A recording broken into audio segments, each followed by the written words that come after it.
ವೀಕ್ಷಕರೇ, ತಿಪಟೂರು ತಾಲೂಕಿನ ದಸರಿಘಟ್ಟದ ಆದಿಚುಂಚನಗಿರಿ ಶಾಖಾ ಮಠದ ಚೌಡೇಶ್ವರಿ ದೇವಾಲಯದಲ್ಲಿ ಮಂಗಳವಾರ ಪ್ರತಿ ವರ್ಷದ ಆಷಾಢ ಮಾಸದಲ್ಲಿ ಲೋಕ ಕಲ್ಯಾಣಾರ್ಥವಾಗಿ ಆಯೋಜಿಸಲಾಗುವ 14ನೇ ವರ್ಷದ ಸತ್ಯನಾರಾಯಣ ಸ್ವಾಮಿ ಪೂಜಾ ಕಾರ್ಯಕ್ರಮವನ್ನು ಹಮ್ಮಿಕೊಳ್ಳಲಾಗಿತ್ತು.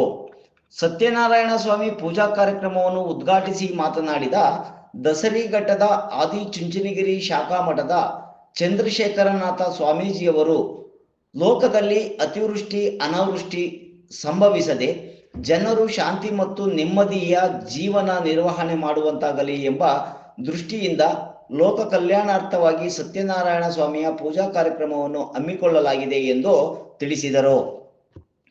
ಲೋಕದಾದ್ಯಂತ ಮಾನವನ ಸ್ವಾರ್ಥಕ್ಕಾಗಿ ಯುದ್ಧಗಳು ಸಂಭವಿಸಿ ಸಾವು ನೋವುಗಳ ಸಂಖ್ಯೆ ಹೆಚ್ಚಾಗುತ್ತಿದ್ದು, ಮತ್ತೊಂದೆಡೆ ಮಾನವನ ಆವಿಷ್ಕಾರಗಳಿಗೆ ಪ್ರತಿಯಾಗಿ ಪ್ರಕೃತಿಯ ವಿಕೋಪಗಳು ಸಂಭವಿಸಿ ಅತಿವೃಷ್ಟಿ ಅನಾವೃಷ್ಟಿಯಿಂದ ನರಳುತ್ತಿದ್ದಾರೆ.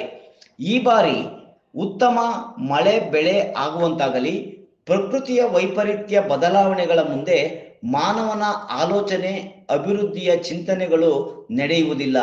ಇಂತಹ ಘಟನೆಗಳು ನಡೆಯದಂತಿರಲಿ ಎಂಬ ಉದ್ದೇಶದಿಂದ ಜನತೆಗೆ ಒಳ್ಳೆಯದಾಗಲಿ ಎಂಬ ದೃಷ್ಟಿಕೋನದಿಂದ ಲೋಕ ಕಲ್ಯಾಣಾರ್ಥವಾಗಿ ಸತ್ಯನಾರಾಯಣ ಸ್ವಾಮಿಯ ಪೂಜೆಯನ್ನು ನಡೆಸಲಾಗುತ್ತಿದೆ ಎಂದು ತಿಳಿಸಿದರು.